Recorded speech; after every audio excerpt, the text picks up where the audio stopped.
Bom, meus amados, conforme me foi apresentado um convite, e como sempre eu tenho a preocupação de fazer uma releitura, pensar sobre um assunto que pudesse suprir a nossa necessidade.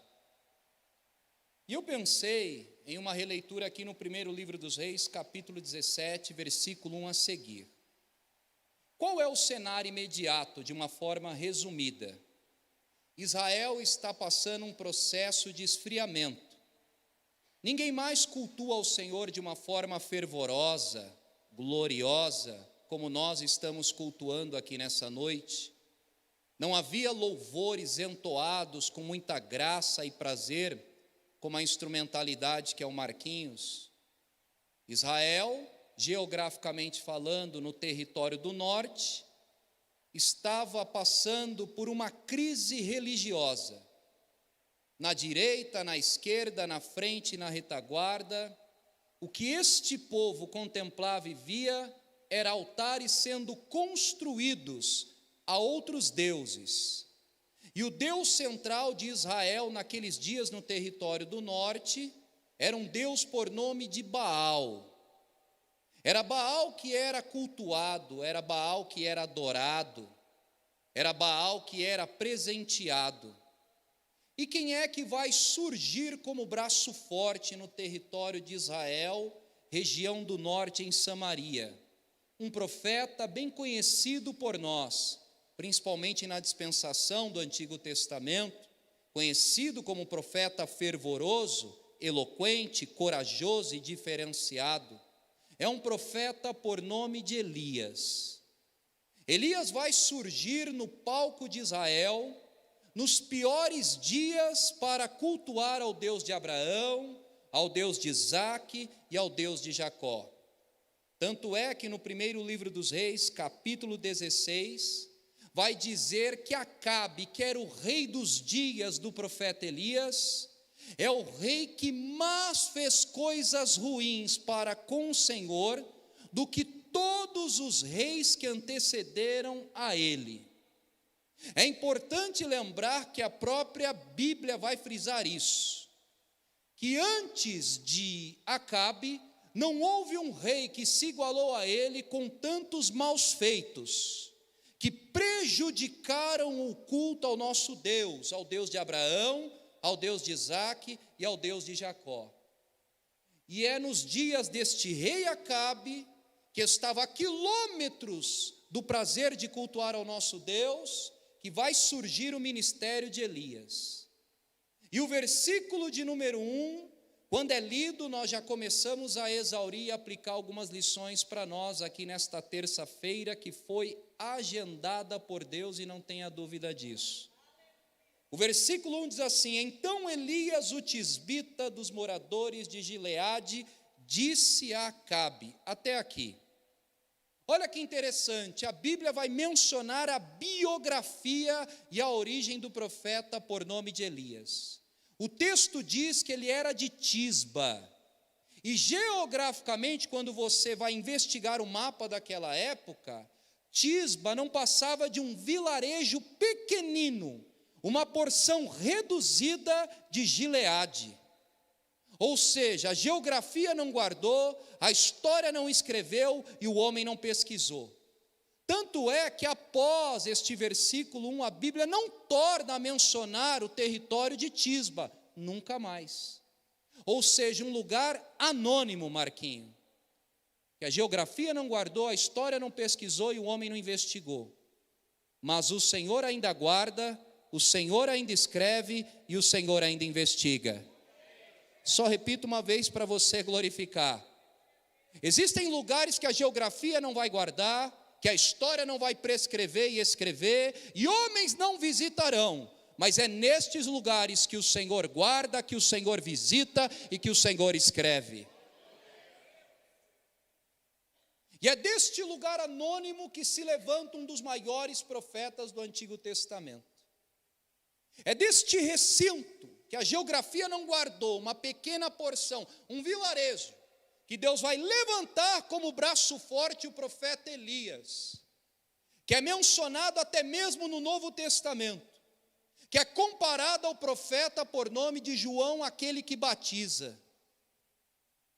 E o versículo 1 diz que Elias vai pronunciar as tais palavras a Acabe: tão certo como vive o Deus cuja face eu estou prostrado, durante esses anos que estão por vir, não haverá chuva e não haverá orvalho, segundo a minha palavra. Parece simples esse diálogo e essa aplicação, mas existem pormenores aqui importantíssimos. O que Elias estava fazendo aqui, senhores e senhoras, era desconstruindo o culto de Baal, era afrontando o culto de Baal, era desafiando o culto de Baal. Como é que Elias aborda a corte de Jezabel e de Acabe, Acabe e Jezabel? Ele estende a mão no portal de entrada e diz assim: tão certo como vive o Deus cuja face eu estou prostrado. Primeiro ponto. E por que é que Elias faz questão de dizer cuja face eu estou prostrado? É porque no culto a Baal se cultuava a Baal aclamando, de cima para baixo.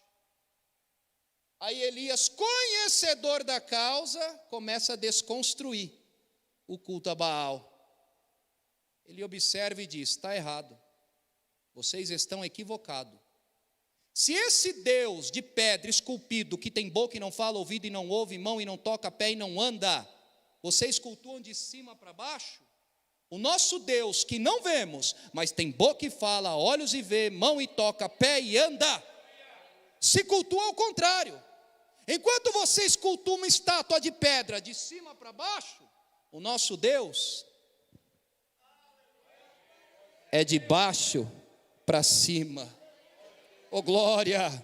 Porque quem quer cultuar ao Deus que está sendo cultuado nessa noite, precisa entender que o início do meu e do teu culto começa assim: eu não tenho, mas Ele tem; eu não posso, mas Ele pode; eu não faço, mas Ele faz; eu não vejo, mas Ele vê; eu não curo, mas Ele cura; eu não liberto, mas Ele liberta; eu não transformo, mas Ele transforma. Quem veio cultuar a Deus de baixo para cima nessa noite? Levante a sua mão direita ao céu e continue cultuando ao Deus que, ainda que você não vê, Ele vive, Ele vive, Ele vive. Oh glória! Oh glória! Oh glória! Elias faz questão de desconstruir o culto a Baal, sequenciando. Elias vai dizer assim: não haverá chuva e não haverá orvalho. Elias é detalhista aqui. Porque dentro da mitologia pagã, caldeia, se atribuía a Baal o poder e o poderio das águas. Só chove, só cai água, a torneira só é aberta se Baal autorizar. Um dos elementos da natureza, a água, o líquido, era atribuído a Baal, Dora. Aí Elias, conhecendo, continua desconstruindo o culto a Baal. Não haverá chuva e não haverá orvalho. Logo, orvalho é aquele sereno, aquele pó úmido, aquela umidade que ninguém vê, mas que nota a ação e a reação do orvalho. Então Elias estava dizendo assim: vocês estão equivocados novamente, vocês estão errados novamente, porque Baal nunca foi dono, ponderiu ou mandou em muita água que é chuva, quem dirá em pouca água que é orvalho. Quem manda em muita água e pouca água sempre foi e será Deus. Deus, é Deus, é Deus, é Deus. É Deus, é Deus, é Deus que manda muito e é Deus que manda pouco. É Deus que manda muito e é Deus que manda pouco. É Deus que manda muito e é Deus que manda pouco. É Deus que age no muito e é Deus que age no pouco. Quem manda no começo é Ele, no fim é Ele, o princípio é Ele, o final é Ele. É Deus que manda. Quem crê que é o Senhor que manda aqui, irmãos? Oh glória! prazer de Elias, a princípio, na introdução do seu sermão, é desconstruir o culto a Baal. E esse é o meu e o seu dever, é proclamar o culto do único Deus que vive e viverá para todo sempre. Mas toda ação gera uma reação, reverendo Daniel. Elias não estava profetizando para qualquer autoridade. Ele estava proferindo, reverendo, para a maior autoridade daquela época. Tanto é que eu disse na minha fala introdutória que este rei, por nome de Acabe, foi o pior rei até então na gestão dele. Então toda ação gera uma reação, todo ato gera uma consequência. Logo o decreto, o veredito de Acabe e da sua esposa Jezabel, que era a realeza daquela época, seria: corta ele, decapita ele, queima ele, desaparece com ele. Quem ele pensa que é? Para vir aqui na porte de entrada do nosso palácio e dizer que Baal não existe. E o Senhor, prevenindo o ministério de Elias, vai escondê-lo no Querite. Porque Deus trabalha de uma forma preventiva também. Deus está cuidando de você. Deus está te prevenindo. Deus está te guardando. Deus está se policiando sobre a sua vida. Levante a mão direita ao céu e receba essa palavra. Oh glória! Eu sei que você precisa ouvir o que eu vou dizer agora. Oh glória! Quer glorificar, glorifica. Quer enaltecer, enaltece. Quer chorar, chora. Quem precisa dessa palavra é você. O Senhor está te guardando, o Senhor está te preservando, o Senhor está te escondendo. Acabe não vai te tocar, Jezabel não vai te tocar. O Deus que manda em Jezabel e Acabe está te guardando, guardando, guardando. Oh glória, oh glória, oh glória. Elias se levanta e vai se refugiar em um ribeiro por nome de Querite, que fica ao leste do rio Jordão, ou à frente do rio Jordão, ou próximo ao rio Jordão, ou na cara do rio Jordão. E a Bíblia diz que Elias foi e fez conforme a palavra do Senhor. E é nesse recinto, nesse espaço, que Elias vai viver o sobrenatural de Deus. E algumas lições eu gostaria de pontuar aqui nessa noite. Quem está no culto, diga glória a Deus, irmãos. Olha que interessante. O Senhor diz assim: eu ordenei uma comitiva de corvos que ali vão te sustentar. Eles vão trazer pão e carne e pão, de manhã e à noite. Mas a água você vai beber do ribeiro. Agora eu quero ver você glorificar. Deus não é desequilibrado. Deus é equilibrado. É só pensar no cenário. Olha que interessante isso. Deus não é desequilibrado, Deus é equilibrado. Quem já viu um corvo com um pedaço de contrafilé no bico voando por aí, para entregar? Quem já viu? Se você viu, eu quero andar com você, que você é crente, irmão. É com você que eu quero andar, é com você que eu quero orar. Quem é que já viu um corvo andando com misto quente no bico aí, irmão? Você viu, eu quero andar com você, irmão, porque você é o da 7ª trombeta. Mas olha que interessante, era Deus dizendo: o ato sobrenatural eu vou realizar. Existe uma porção sobrenatural e eu vou fazer. Corvos se transformarão em garçom, vão servir. O cardápio para você é o sobrenatural. Vírgula!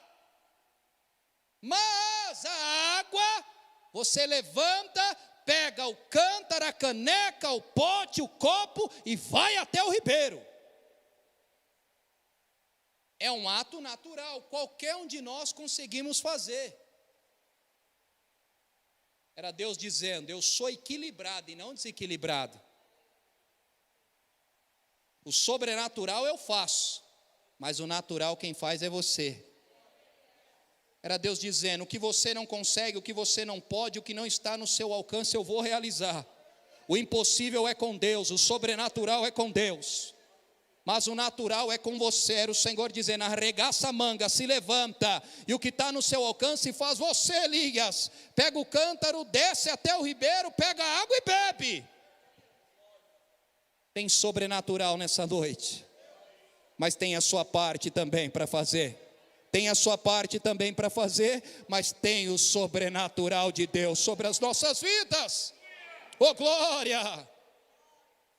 Um amor e carinho, irmão. Dá uma olhadinha para a esquerda e direita. Eu não sei você, mas cada gota que cai aqui eu creio que é de bênção sobre as nossas vidas, irmão. Olha para essa pessoa linda que está do seu lado. Olha que produção, irmão. Essa pessoa não está assim o dia inteiro. Dá uma olhadinha para ele e para ela e diga bem assim: eu tenho certeza que o sobrenatural Deus faz, mas a sua parte, diga, a sua parte é você que tem que fazer, irmão. Oh, glória! Você vê que na parte de fazer o que a gente tem que fazer, acabou glória, né, irmão? Aí diminuiu, né? Deus estava dizendo: Elias, no meu confinamento, no relacionamento comigo, nessa aproximação, eu não sou desequilibrado, eu sou um Deus equilibrado. Tem a porção, tem a parte, tem o momento, tem o dia do sobrenatural, e é prazeroso e delicioso. Mas tem o dia que é você que tem que fazer a sua parte. Oh, glória! Olha que interessante. Quem é que não se recorda do clássico, do best-seller, do relato evangelístico de João, capítulo 11? Jesus indo ressuscitar a Lázaro. Jesus é alertado por um mensageiro que o grande amigo dele, Lázaro, morreu, está morto. E o texto é clássico, enfático em nos informar que mesmo assim, Jesus sendo informado, ele preferiu, optou permanecer mais 2 dias aonde ele estava. Quem acredita que da onde Jesus estava ele poderia liberar uma palavra e ressuscitar Lázaro, irmão? Eu também penso assim absurdamente. Mas o que eu aprendo aqui, pastor, é que milagre Jesus pode operar de longe, mas relacionamento com Ele é só de perto.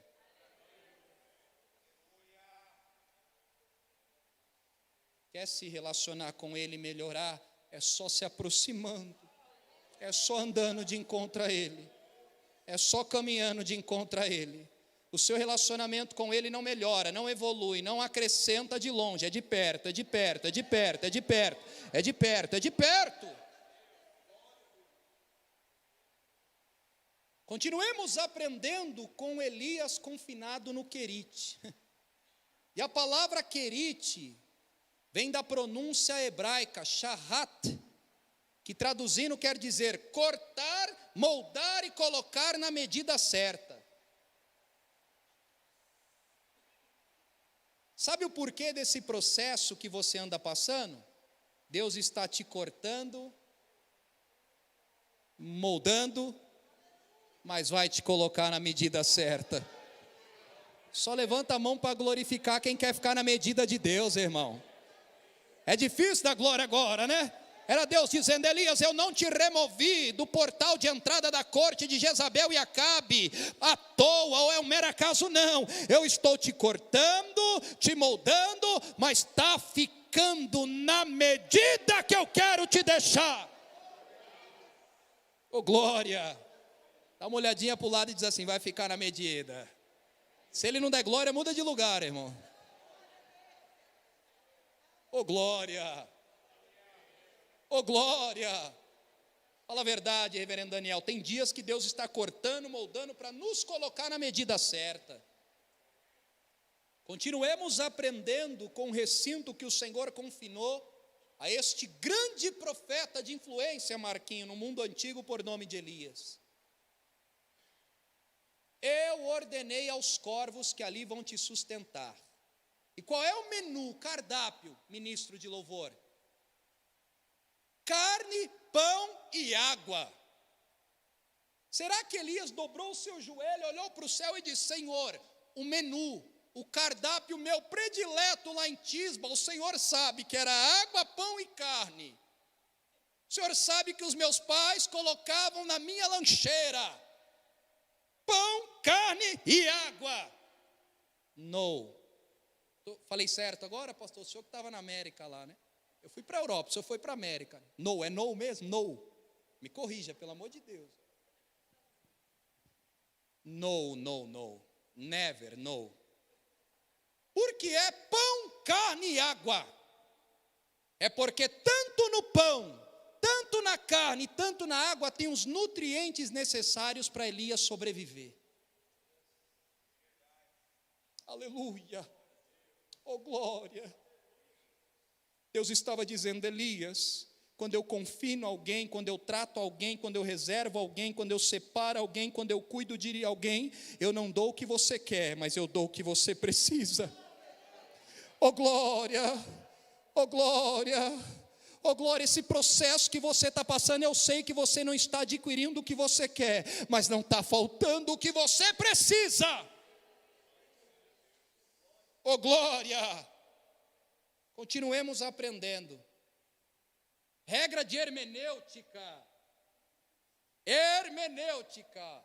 Olha o comercial aí. Quem pegou? É ler o texto, interpretar o texto, observar o texto e apreciar o texto no pormenor. Quando Elias chega no Querite e permanece lá, cessa o diálogo de Deus com ele. Você não vê mais Deus falando com o profeta Elias. Você vê os corvos levando a providência. Mas Deus não fala com Elias. Deus só vai tornar a falar com Elias para convidar Elias para sair de Querite. Mas durante o processo que Elias está no Querite, Deus não verbaliza, não dialoga, não pronuncia palavra alguma. E o que eu aprendo aqui? Ainda que Deus parou de falar com Elias, Deus não parou de cuidar de Elias. Oh, glória, isso é muito profundo, igreja. Deus não falou, Deus não conversou, Deus não dialogou, Deus se calou, mas a providência estava chegando, o cuidado estava chegando, o amor estava chegando, os pormenores estavam chegando. Ainda que você não tenha visto Deus falar, verbalizar, comentar, dialogar com você, eu tenho certeza que todos os dias a providência de Deus não para de chegar na sua casa, não para de chegar na sua mesa, não para de chegar na sua família, não para de chegar no seu casamento, não para de chegar no seu ministério, não para de chegar na sua jornada, não para de chegar nos teus dias. Deus está cuidando, Deus está cuidando, Deus está cuidando, Deus está cuidando. Oh, glória! Oh, glória! Procure duas pessoas nessa noite e diga: Deus não para de cuidar de você. Oh, glória! Deus não fala com ele, mas o cuidado de Deus não para de cessar. O problema é esse: Deus fala comigo. Deus fala comigo. É só você olhar para a mesa, Ele está falando. Foi falado da mesa que Ele está falando. Oh, glória! Oh, glória! Você pede para Deus falar contigo. É só você olhar para a sua família, Deus está falando. Você pede para Deus falar contigo, ó, o livramento no trânsito, ó, o teu celeiro, ó, a tua saúde, ó, a oportunidade de ir e vir à casa do Senhor. Olha para os teus filhos que não estão na droga, não estão na bebida e estão aqui na casa do Senhor, irmão. Olha Deus falando e providenciando. Quem é grato a Deus por isso, irmãos? Quem é grato ao Senhor por isso? Oh, glória! Oh, glória! Oh, glória! continuemos aprendendo. A gente já está caminhando para o desfecho. Quem está no culto ainda? Obrigado, amigo. Que honra. Fala a verdade, é um sonho ter uma dessa daqui na despensa, né, irmão? Não pode, eu sei que você queria falar isso aqui, eu estou falando hoje para você, irmão. Olha que interessante, o Senhor confinou ele no ribeiro de Querite, que fica ao lado, próximo do rio Jordão. Jordão é um rio grande. Querite é um ribeiro pequeno. Mas no ribeiro tem água limpa e o Jordão tem água suja. Só dois ali fingiu que pegou. Tem um irmão ali que fez assim. Olha que interessante, Deus poderia colocar ele no Rio Jordão, que é um clássico do cenário geográfico de Israel. Mas colocou ele no ribeiro, porque no ribeiro, ainda que pareça pequeno, tem água limpa. E no Jordão tinha água suja. Mas foi no ribeiro pequeno, tomando água limpa, que ele se levantou para pegar a capa, bater e abrir o Jordão que tem água suja. Oh, glória! É aqui nesse ribeiro pequenino que o Senhor prepara este profeta para se levantar e abrir o rio Jordão com águas sujas. Continuemos aprendendo nos pormenores. Observa o texto, não diz corvo, diz corvos, plural. Era uma comitiva, não era no singular, era no plural. Dá uma olhadinha para o lado e diz assim: eu preciso de você.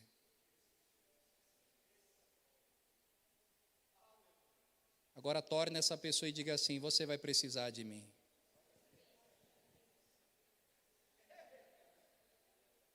Só não dá glória quem é egoísta, né, irmão? Mas tudo bem. Quem acha que consegue sozinho, né?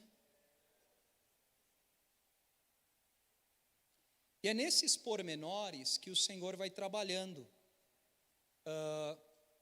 Esses dias atrás, nós estávamos em um propósito, eu e a Suelen, de oração.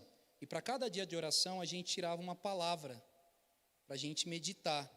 E uma das palavras que a gente meditou foi trazendo à memória, ainda no Antigo Testamento, o relato do profeta maior Daniel, capítulo 3, o clássico de Sadraque, Mesaque e Abidnego lançados na fornalha de fogo ardente, aquecidos 7 vezes mais, por não se prostrar e reverenciar o rei caldeu por nome de Nabucodonosor. Mas olha que interessante, eles são jogados na fornalha. A fornalha não tem potencial e condições de queimá-los, mas apenas queima as cordas que estava prendendo as mãos deles. Esse processo não te queima, mas te liberta. Só repito uma vez, irmão. Esse processo não te queima, não te destrói, não te consome, mas te liberta, te liberta, te liberta, te liberta, te liberta. Vou ficar nisso até você receber. Te liberta, te liberta, te liberta, te liberta, te liberta. Deus é detalhista. Esta fornalha, este processo, este confinamento é para te libertar e não é para te consumar, irmão. Oh, glória! Oh, glória! E para você melhorar o teu glória ainda dentro da fornalha, corroborando com o pensamento dessa noite, eles foram lançados, Sadraque, Mesaque e Abidnego. O texto diz que o fogo é tão incandescente que consome quem estava escoltando eles para conduzi-los até a fornalha. Só que quem mandou lançar não enxergou 3, enxergou 4. Segura! Sadraque, Mesaque e Abidnego não enxergaram o quarto homem. Lê o texto. Quem enxergou o quarto homem foi quem lançou eles na fornalha.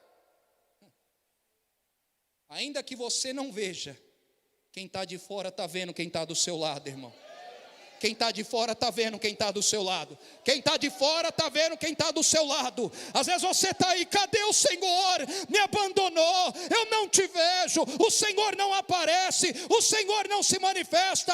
Mas quem está de fora está olhando e está dizendo, Deus é com ele, Deus é com ela, Deus é com ele, Deus é com ela, Deus é com ele, Deus é com ela. Levante as duas mãos ao céu. Receba esta palavra, igreja Mahanaí. Oh glória, ainda que você não está vendo, quem está de fora está vendo quem cuida de você, quem honra você, quem providencia na sua mesa, quem abraça a sua causa, quem te ama. A sociedade está vendo que o Senhor cuida dos teus filhos e das tuas filhas. Oh glória, oh glória, creia, creia, creia, creia, creia. Procure 3 pessoas nessa noite e diga assim, ainda que você não vê, eu vejo Deus na sua vida. Diga, ainda que você não vê, eu vejo Deus, eu vejo Deus, eu vejo Deus na sua vida. Oh glória, oh glória, oh glória.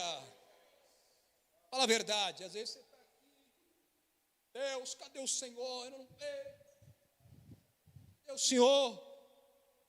Mas quem está de fora, olhando e está dizendo, como Deus cuida dele, como Deus cuida dela. Tudo bem que tem uns que falam assim, como que Deus cuida, Deus cuida dele, Deus cuida dela. Mas Deus cuida, Deus cuida, Deus cuida, Deus cuida, Deus cuida, Deus cuida. Oh glória, Deus cuida Marquinho, Deus cuida pastor Daniel, Deus cuida minha doce Suelen, Deus cuida Dora, Deus cuida Cris, Deus cuida. Oh glória. Você vê alguém de fora olhando para você e fazendo assim, ó. É um grande sinal que essa pessoa está vendo que Deus cuida de ti, irmão. Oh glória. Quem está no culto ainda, irmãos? Termina agora. Segundo a investigação, a pesquisa, os pormenores geográficos de historicidade daquela época, sugere-se a ideia que Elias ficou aproximadamente 6 meses confinado no Querite. 6 meses. Pão, carne e água. E você está na bênção e nem ora, nem agradece, né, irmão? Mas olha que interessante. Versículo de número 7 para a gente terminar. Está escrito, e sucedeu que passados dias o ribeiro se secou, porque não tinha havido chuva na terra. Em outras versões e traduções chega a dizer, porque já não caía mais água na terra. Acabou a água, secou. Mas quem foi que disse e profetizou que não era para chover mais? Quem foi? Então Elias estava vivendo o resultado da própria profecia. Nós precisamos aprender a viver aquilo que sai da nossa boca. Acabou glória, né, irmão? Não foi ele que foi lá na corte e disse, não vai chover, o céu está trancado. Acabou. Passados-se os dias, ele estava vivendo o resultado da profecia. Nós precisamos se preparar para encarar os dias que nós vamos ter que viver aquilo que estamos falando. E olha que interessante, parou de chover, não tem mais água. Automaticamente ele vai entrar num estado patológico complicado. Porque todo ser humano que tem sede vai padecer. Vai entrar num estado negligente de necessidade. Fala a verdade, ficar com sede, que a hidratação do corpo é difícil. É melhor beber água do que comer, é melhor hidratar do que se alimentar, para quem não sabe. Não sou nutricionista, mas já pesquisei. Mas em nenhum momento Elias saiu quando acabou de chover e não tinha mais água do ribeiro. Elias só saiu quando Deus falou com ele. Versículo 8. Então veio a ele a palavra do Senhor a dizer. Versículo 9. Levanta-te e vai para Sarepta, que é de Sidom, e habita ali, e eis que eu ordenei ali uma mulher, uma viúva, que vai te sustentar. Elias não saiu quando teve necessidade. Elias saiu quando Deus falou com ele. Porque maior que a minha e a tua necessidade é o que Deus tem para nos falar. Só dá glória quem é crente nessa hora, irmão. Se ele levantasse, Marquinhos, ia dizer: estou morrendo de sede, Deus, me desculpe, mas eu vou embora. Vou procurar uma geladeira, uma aguinha, uma coca gelada, um suquinho, né? Necessidade gritando, mas enquanto ele estava na necessidade, ele olhava para o céu e dizia: Deus ainda não falou. Estou com sede, mas eu prefiro a palavra de Deus. Estou com sede, mas eu prefiro a direção de Deus.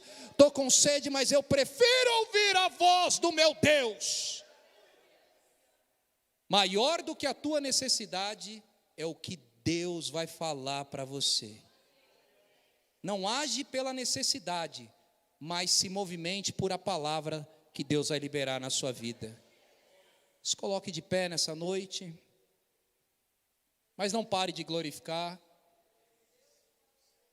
Marquinhos, hoje eu não vou louvar não, tá bom? Quem está no culto ainda, irmãos?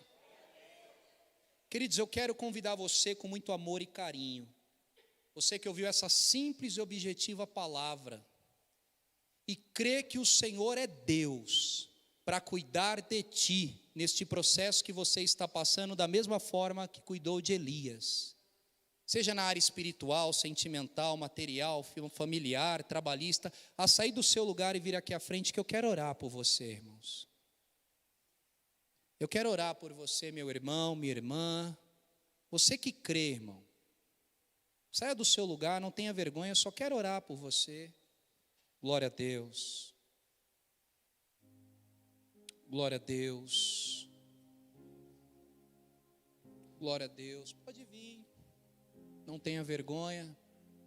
Eu te aguardo, eu te espero. Eu quero orar por você, eu quero abençoar a sua vida. Deus não está mandando o que você quer, mas Deus está enviando o que você precisa. Pão, carne e água não é o que Elias gostava no menu predileto, mas eram os ingredientes que ele precisava para sobreviver. Você que ficou no seu lugar, estenda a mão para cá, porque a vitória deles é a sua vitória. E a sua vitória é a vitória deles. Você que pode, ore a Deus comigo. Soberano Deus, eterno Pai, o Senhor é poderoso para continuar abençoando as nossas vidas nessa noite. Ó Deus, obrigado pela Tua palavra, obrigado por este culto, obrigado por esta noite. Só o Senhor é Deus e não há outro. Ó Pai, eu sei que o Senhor está guardando, preservando homens e mulheres aqui nesta noite. Da mesma forma que o Senhor guardou o profeta Elias, guarda a alma dele, guarda a alma dela, honra ele, honra ela. Oh, aleluia!